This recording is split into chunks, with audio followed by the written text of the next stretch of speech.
Hey, thanks for stopping by my neck of the woods. I'm the gig geezer in Wood Lane, and when I'm out there driving, I'm out there to make some money. I want to help you maximize your gig hustle.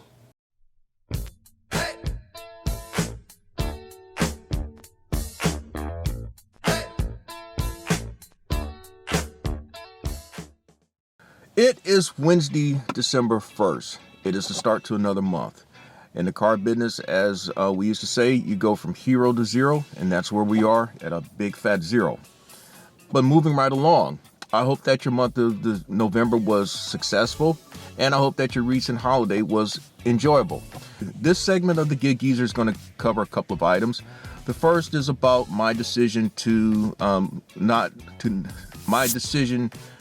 stop participating in the Federal Express personal vehicle delivery program, and a review of my month of November 2021. Before we get any further, if you like the content that I have provided in this segment of the Gig Geezer and in other segments of the Gig Geezer, hey, do this for me. Click that subscribe button, give it a thumbs up. I always welcome your comments. And also, if you would, share my segments with other people that you know. And moving right along into this segment of the Gig Geezer. Now, the reason why I am no longer participating in the Federal Express personal vehicle delivery program is simply because it is no longer profitable for me. Now, a year ago, it was. Now, also a year ago, gas was at a minimum $1.25 less than it is this year. And so last year, I drove an SUV, a 6-cylinder SUV that was considered full size, and it got me 25 miles to a gallon.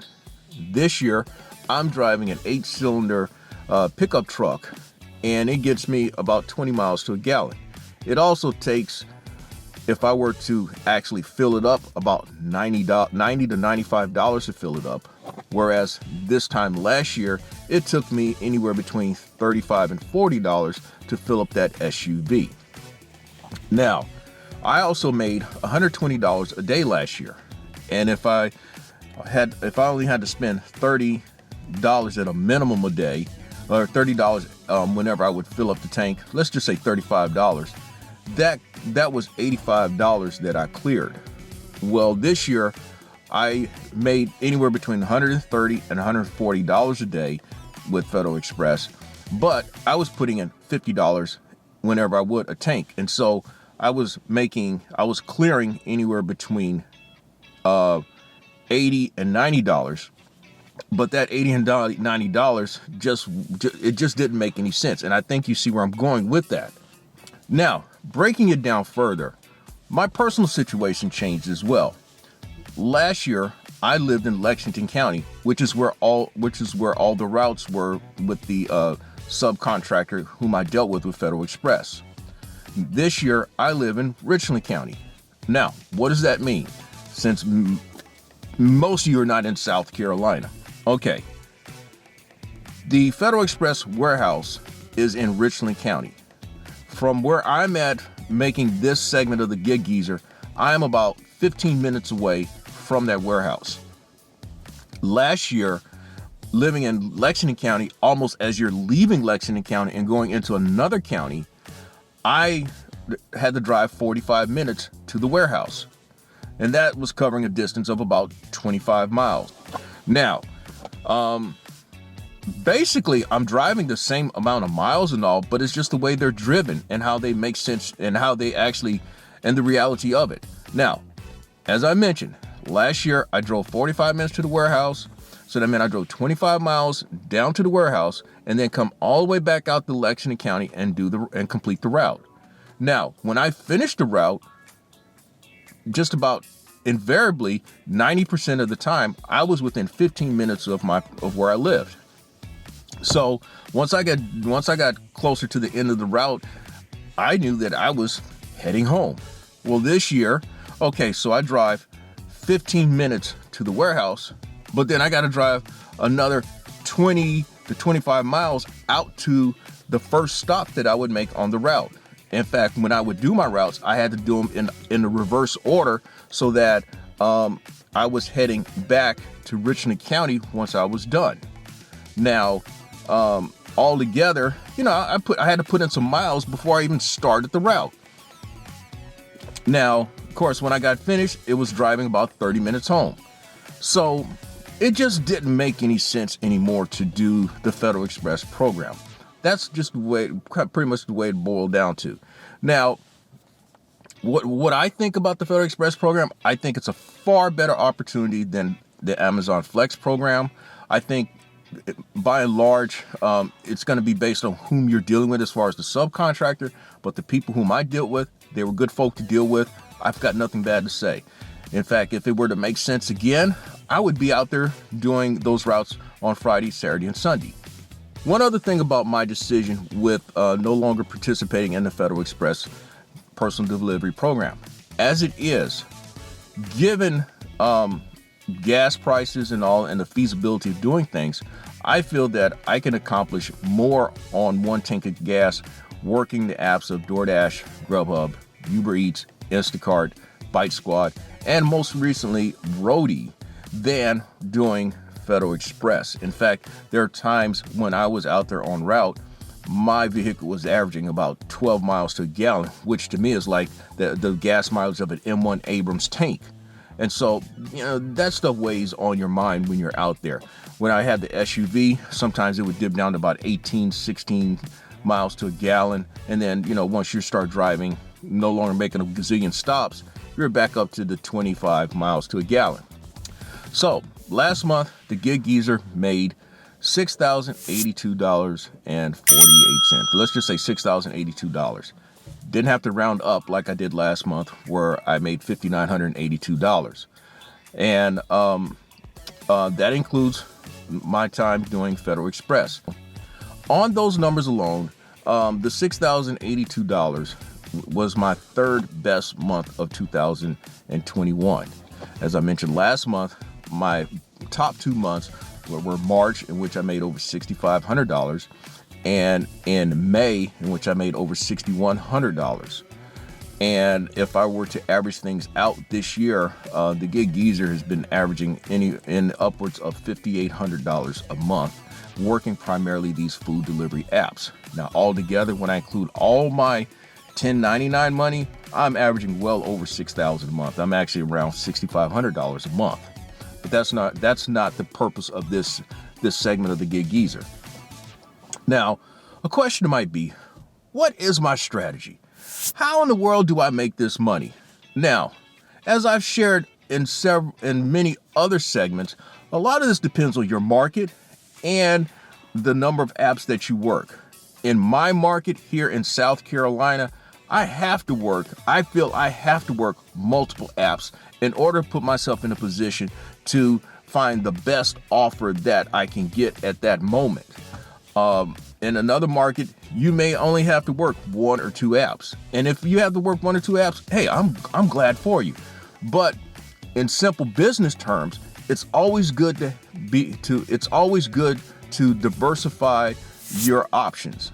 It's always good to have options, because in the gig economy, things come up. Your app don't work that day.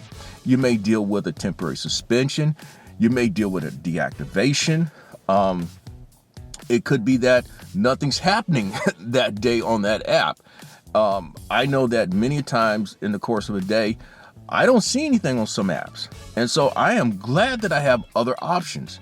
In fact, what you may find is that some days one app or 2 apps is going to carry you a lot further than that one app. I don't believe there's a go-to app anymore. It's just a matter of what's out there at that moment when you're driving. You may be curious about my strategy. When I looked further into my numbers, one thing that I found consistent is that in order to make $6,000 a month or more, and I'll even give it $5,000 a month or more, but I'm going to say $6,000 because those are the numbers that I work with. What I have found to be consistent is that you're probably going to have to make $200 or more a day, at least 20 days of that month that you work. Now, most of these months, I average working 26 to 27 days out of a month. So that means I'm averaging more than likely 6 or a little over 6 days a week. So that means 6 of those days, I may not on average make $200 or more. It could be that I worked a half of a day or I didn't go out there at all. Or it could be that if I went out there and worked that entire day, I just didn't make $200. In fact, last month, there were 2 days in which I worked entire days in which I did not make $200. On those days, my lowest day, on those 2 days, I made exactly $199 and change. One was $199.42. The other was $199.81. In fact, the $199.81 was this past Sunday. Now, I've just shared that you've got to make $200 or more a day, at least 20 of those days. The next most important thing is that you have to stick to whatever your process is. Now, what do I consider a part of my process? The most important one is order selection. And I've shared that in other segments of the Gig Geezer. Order selection, because the type of orders you select is going to dictate how much money you make and how many orders it's going to take for you to accomplish whatever your goal is. In this case, for me, it's always at least $100 or more each hustle, meaning that I'm going out there twice a day, at least about 3.5 hours at a time. And so the goal in 3.5 hours is to make, on average, $100 or more. Go back out there again, $100 in 3.5 hours. And so my daily goal is $200. Now, my order preference is single order offers of $8 or more. Stacked orders of two orders of $14 or more. I find that those numbers help get me to where I need to be. Now, in the course of a day, my goal is, I should say, while I'm out there, is to complete anywhere between 7 and 9 orders during each hustle. So if you project that out over the course of the day, we're talking probably somewhere around 15, 16 orders completed in the course of a day. Those numbers seem to be the most consistent numbers that I find for myself. Now, if you accept a lot of orders, that means, and you don't have that type of a minimum threshold as I do, you're talking then probably having to complete anywhere on average of 20, 25 orders in the course of a day.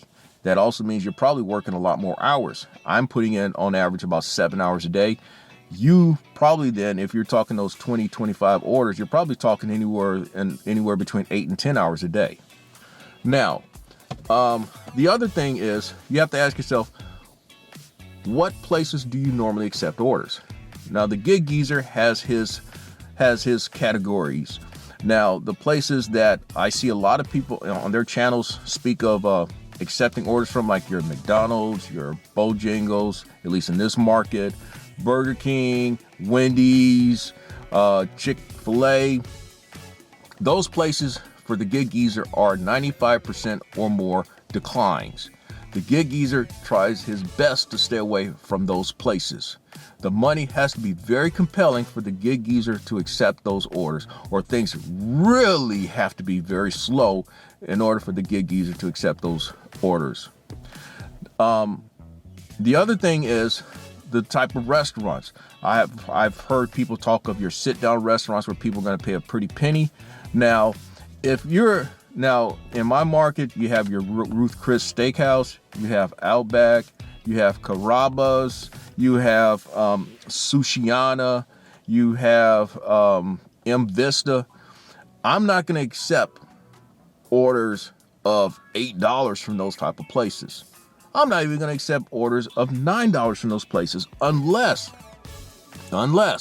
if it shows an offer for $9, there's a lot of items with it, because more than likely there is going to be a hidden tip, particularly on DoorDash.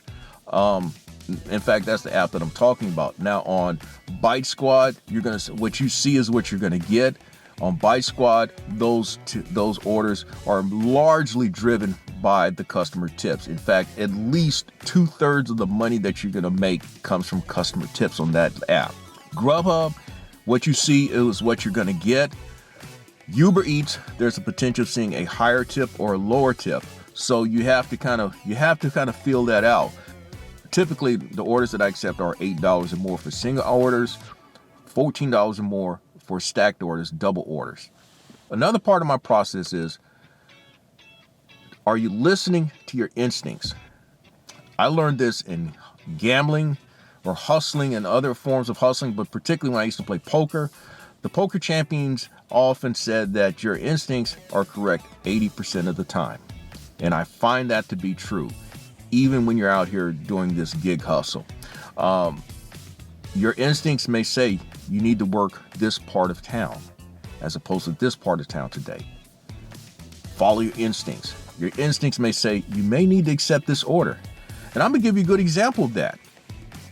Just yesterday, November 30, I accepted 2 DoorDash orders that showed an offer of $7.50. One was from this place called Pasta Fresca. It had 5 items. There was something about this order that said, you need to accept this because it's probably going to pay more. I could be wrong, but I'm going with the percentages there. It turned out the order paid $12.50. Another order that I accepted was from East Bay. It showed an offer of $7.50, but it had 14 items on it. And what ended up happening, I guessed correctly on that again. That order paid $31.84. It actually made a difference in my night because I ended up making $205 for the day. And for that actual hustle, I made $123 in 3.5 hours. So follow your instincts. The reason why I mentioned about sticking to your process is because what you're going to find is while you're out there doing your hustle, things aren't always going to go your way. The Gig Geezer shared in multiple segments last month how things just did not go his way while he was out there. And what I mean was that on multiple occasions, I saw where at least half of a hustle, at least $50 or more, failed to materialize while I was out there. $50 or more in order opportunities. And what I mean by failing to materialize, well, in some cases, the restaurant did not have the order. And that happens. In fact, one case last month, the lady said she turned off the app. So therefore she didn't have the order and she walked away. Another reason how orders fail to materialize, well, it's because the restaurant takes too long with the order. And when you're working multiple apps like I am, timing is everything. Timing could be the difference between you getting a higher tip on Uber Eats, or timing could be the difference between you incurring a contract violation or not. Another reason is that you, the driver, you simply unassign yourself from that order for whatever other reason. But more than likely, it's because of the other 2 reasons. What I've learned too, just as a side note, as what I shared last month during one segment, if you find yourself in certain situations where you need to unassign yourself from your order, particularly on GrubHub, contact GrubHub driver support and have them to unassign you from the order, explaining that the restaurant has caused you to wait an excessive amount of time and that you do not want the algorithm to interpret it as you hanging on to an order and then canceling it just to be canceling it, because the algorithm is going to say that you're engaging in fraudulent activity. That is how the Gig Geezer supposedly had a account suspension back during the beginning of October. So keep that in mind. So what happens is when things don't go your way, you may find yourself tempted to deviate from your initial game plan, deviate from the things that have gotten you to whatever level of success that you've attained so far. It may keep you from actually sticking to your process. So that's why I say you have to remind yourself always to stick to your process, even when things go wrong. I mean, I tell you, it's not fun having to make up $50 while you're still out there. Now, your gut instinct is to, well, if I miss $50, that means if I'm averaging $100 per hustle in 3.5 hours, simple math is that's about $30 an hour. If it's $50, that means I may have to be out another 2 hours. Well, the gig geezer is not out there no 5 and 6 hours at a time. He's just not. But what I tell myself in those situations is that, hey, I just got to keep doing what I've been doing. Do what got me where I'm at. And so, as it turned out, the greater majority of times, the gig geezer accomplishes his goal. Now, that's what happens for me in this market. I hope that it happens for you in your market and while you're out there in your hustle. And with that, this is another segment of the Gig Geezer. I'm Inwood Lane, and may your hustle continue. Thank you for checking out this segment of the Gig Geezer. If you like the content that's been provided, hey, hit that subscribe button and also give it a thumbs up. And if you have any questions or useful information that you'd like to pass on to the Gig Geezer, I can be reached at giggeezer3.5@gmail.com.